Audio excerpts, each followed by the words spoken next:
I'm here in Microsoft Access and I've just launched the product, and I'm going to open a copy of North Wind, the database that ships with Microsoft Access.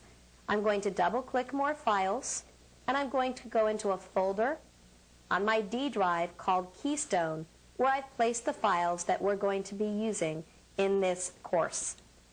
D, Keystone, and I'm going to go to Application Development Level 2. Here's a copy of North Wind. I'm going to double-click to open it. And now we're within the North Wind database. I'm going to click Queries in the list of objects to create a new query. I'm going to double-click to create a new query in Design View.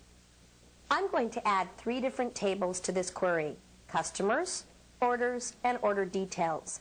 Now I'm going to click to close the Show Table dialog, and I'm going to add some fields from each table to the query.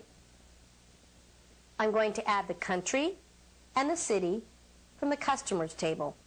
I'm going to add the order date from the Orders table. And I'm going to add the unit price and the quantity from the Order Details table.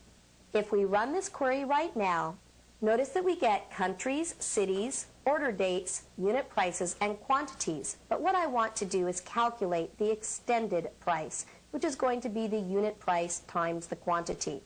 I'm going to return to Design View, and what I want to do is come over to a blank column. In this blank column, I'm going to create an expression. I'm going to use Shift F2 to zoom so that we can better look at the expression that we're typing. The expression is going to be named Extended Price, and it is going to take the quantity times the unit price.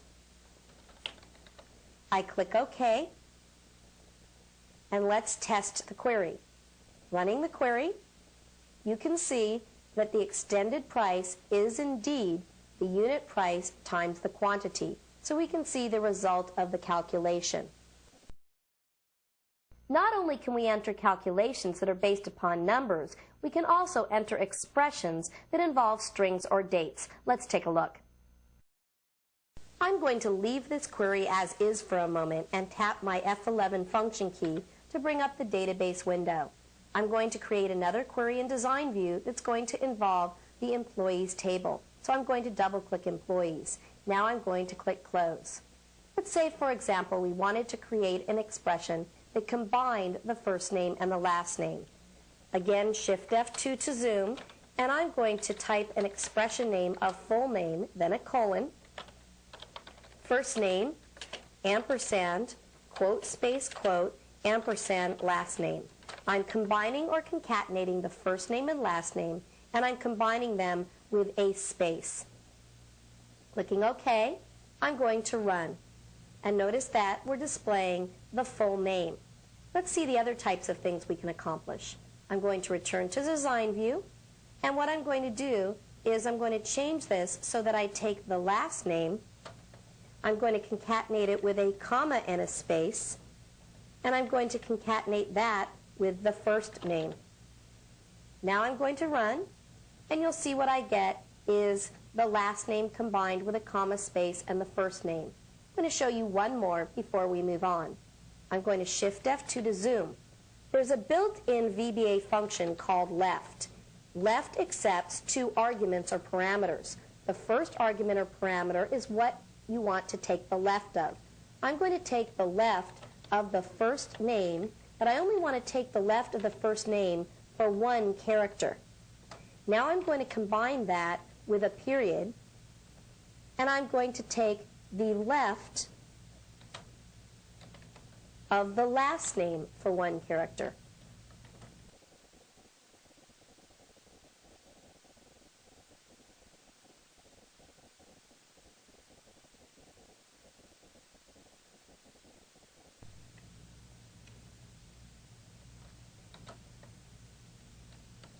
And I'm going to combine that with another period. So I've built an expression that begins by taking the first position of the first name, combines it with a period, combines it with the first position of the last name, and combines that with another period. Clicking OK, let's see what we get when we run this. So you can see that we can build some really nice expressions using either user-defined functions or built-in functions. We're going to learn more about built-in functions and how to create your own user-defined functions as we move through this training series. I'm going to go ahead and close this query, opting not to save it, and I'm going to return to the query that we were working with earlier.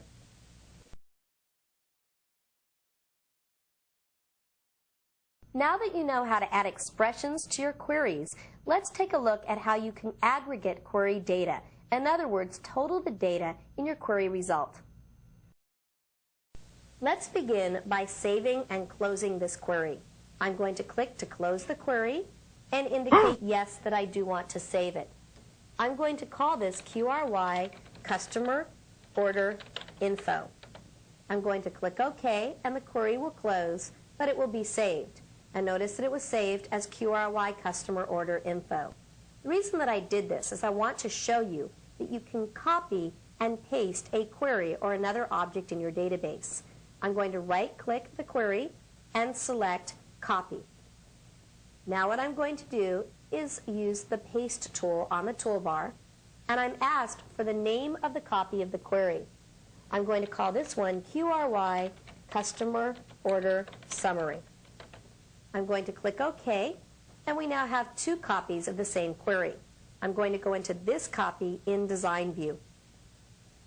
It's the exact same query, but we're now going to customize it so that it totals information for us. I'm going to turn this into a totals query or an aggregate query by using the Totals tool on the toolbar.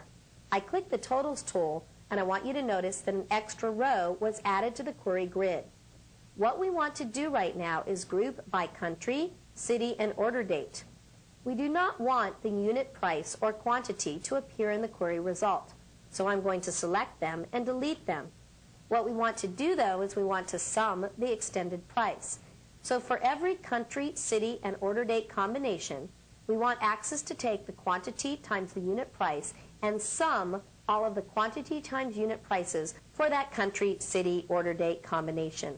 I'm going to go ahead and run this query, and notice that for every combination of country, city, and order date, we can see the extended price. And once again, this is actually taking all the individual line items for that country, city, order date combination and adding them together. Now watch what happens if I return to Design View and I remove the order date from the picture by deleting that column. If I run this query again, notice that now we get fewer rows in the query result. In fact, we have one row for every country, city combination, and the extended price reflects all of the price times quantities for all the detail records that were sold to anyone within Buenos Aires, Argentina. So you can see that we're summarizing data quite effectively. I'm going to return to Design View, and I want to point out that you're not limited to summing the data. If I use this combo box, notice that I can group by. I can also take the sum, average, minimum, maximum, count, standard deviation, variance, first, last. I can enter a custom expression, or I can apply a where clause. What I'm going to do right now is change this to average, and if I run it again, notice that now what we're looking at is the average price times the quantity for that particular country, city combination. So we're looking at averages here as opposed to totals. Aggregate queries are very, very powerful. I suggest that you continue to explore them on your own and use them within your applications.